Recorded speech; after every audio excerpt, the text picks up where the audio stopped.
होता है तो होता रहे, लेकिन चुप रहना है, बोलना नहीं है। कुछ लोग ऐसा चाहते हैं। तो सबसे पहले मैं बता दूं कि ये मामला है दिसंबर 2025 का, जब एक करनाल के ही सुशील फाइनेंसर नाम के शख्स ने किसी परिवार को 2 लाख रुपए ब्याज पर दिए थे। 2 लाख रुपए 10% ब्याज पर दिए थे, जैसा मुझे उस समय बताया गया।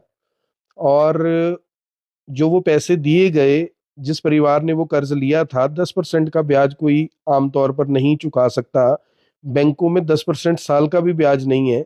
लेकिन यहाँ पर जो सुशील फाइनेंसर है, उसने 10% ब्याज पर 2 लाख रुपए किसी को दिए, और उस परिवार से पूरे मकान का जो बयाना है वो 6 लाख रुपए में कर लिया, और 2 लाख रुपए के बदले में 3 लाख रुपए बयाने के तौर पर लिखवा लिए। 11 महीने का उस पर टाइम लगवा दिया। ये प्रकरण हुआ जो कश्यप समाज था उनके साथ। उसके बाद जब वो ब्याज के पैसे नहीं दे पाए तो सुशील फाइनेंसर कोर्ट चले जाते हैं। कोर्ट जाकर वो, यानी कि क्योंकि अब वो दस्तावेज के तौर पर, कागजों के तौर पर तो उसके पास सब कुछ था, तो कोर्ट जाकर वो कहता है कि भी मैंने इस परिवार से ये बयाना किया था 3 लाख रुपए में, ये रजिस्ट्री नहीं करवा रहे, इसलिए रजिस्ट्री मेरे नाम पर करवाई जाए। कोर्ट में उसने वकील किया, इस लड़ाई को लड़ा, और उसके बाद क्योंकि कोर्ट के पास तो वो बयाना ही था, कोर्ट को नहीं पता कि इन्होंने ब्याज पे पैसे लिए थे, ब्याज पे पैसे दिए थे, क्या मामला था। तो कोर्ट ने इस पूरे मामले के अंदर यानी कि आदेश कर दिए कि सुशील फाइनेंसर 3 लाख रुपए कोर्ट में जमा करवाए, और उसके बाद इसकी जो रजिस्ट्री थी वो सुशील फाइनेंसर या उनकी पत्नी के नाम पे हो गई। मुझे इस बारे में अभी जानकारी नहीं, दोनों में से किसी एक के नाम पर हो गई। और उसके बाद क्या होता है कि वो 6 नवंबर 2025 को कब्जा ले लेते हैं। परिवार बाहर निकल जाता है। उस घर के अंदर शायद 2 या 3 या 4 परिवार रहते थे। तो जो सुशील फाइनेंसर है, जब वो कब्जा ले लेते हैं तो ये पूरे का पूरा जो परिवार है ये आ जाता है सड़क पर, उसी घर के बाहर बैठ जाता है। इनको कोई पूछने वाला, सुनने वाला नहीं था।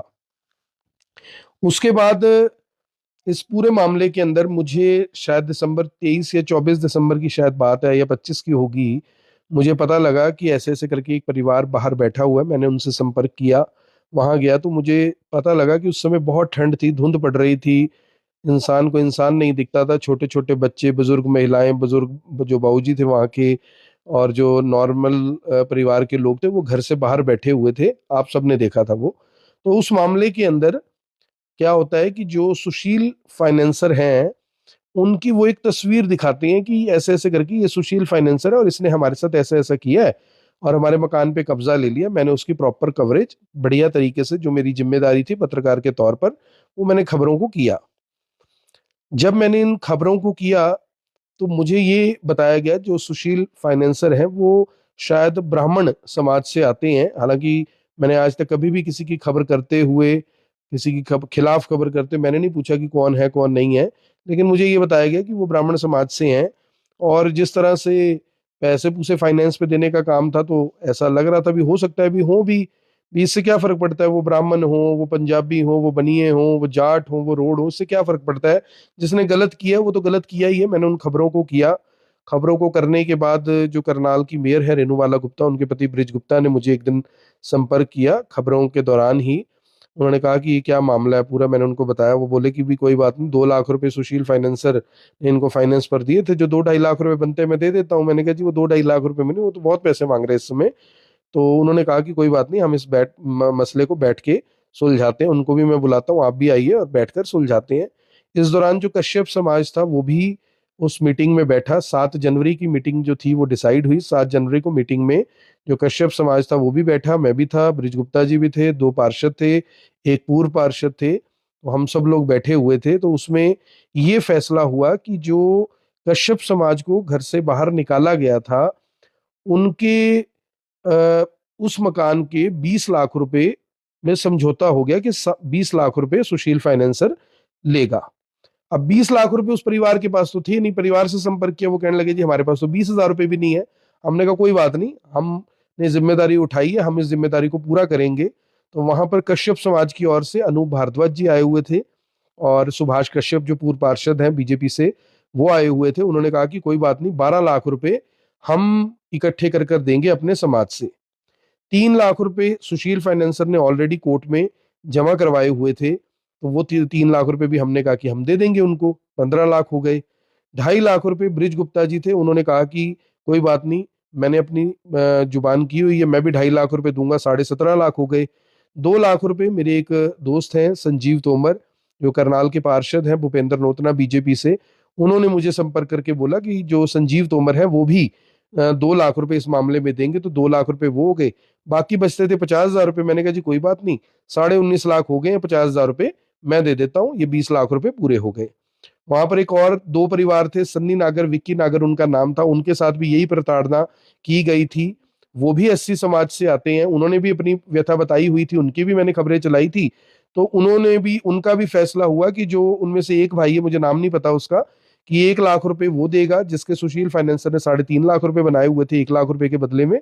और एक परिवार था जिसके 1.5 लाख के बदले 7.5 लाख रुपए बनाए हुए थे, उनसे फैसला हुआ कि वो सुशील फाइनेंसर 3 लाख रुपए लेगा, इससे नीचे वो नहीं मान रहा था। हमने बड़ी कोशिश की, वो माना नहीं। तो हुआ क्या कि वो जो जिसने 3 लाख देने थे वो कहता जी मेरे पास तो 3 लाख नहीं है, मैं काफी ब्याज दे चुका हूं, तो मैं तो सिर्फ 1.5 लाख रुपए दे सकता हूँ।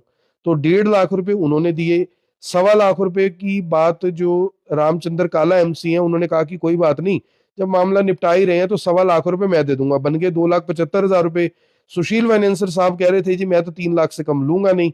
तो मैंने कहा जी कोई बात नहीं, ये भी मामला खत्म करना ही है, तो इसमें भी 25,000 रुपए मैं दे देता हूँ। यानी कुल मिला के मैंने 75,000 रुपए देने की बात कर दी, और 25,000 रुपए मैंने बोला जी इसमें भी दे देंगे, निपटा देंगे मामले को। कुछ गोल्ड वोल्ड का सामान था, बात हो गई कि ये सामान भी हमें वापस देना है।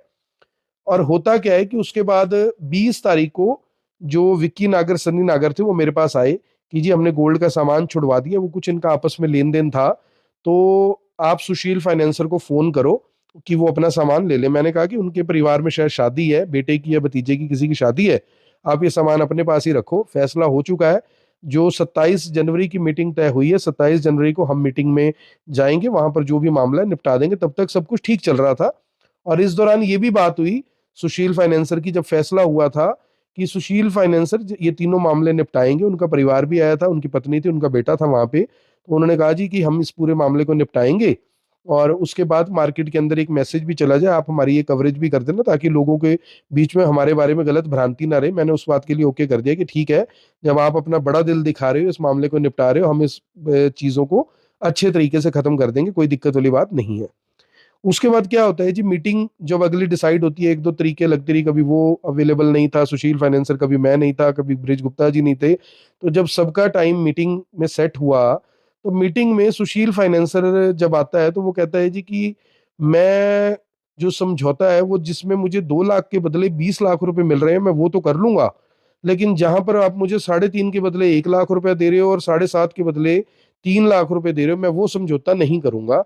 मैं इनके साथ ऐसा कर दूंगा, मैं वैसा कर दूंगा। मैंने कहा जी आप क्यों नहीं करोगे, बात तो यही हुई थी। तो वो श्रीमान जी माने नहीं, कि नहीं जी मैं नहीं करूंगा समझौता।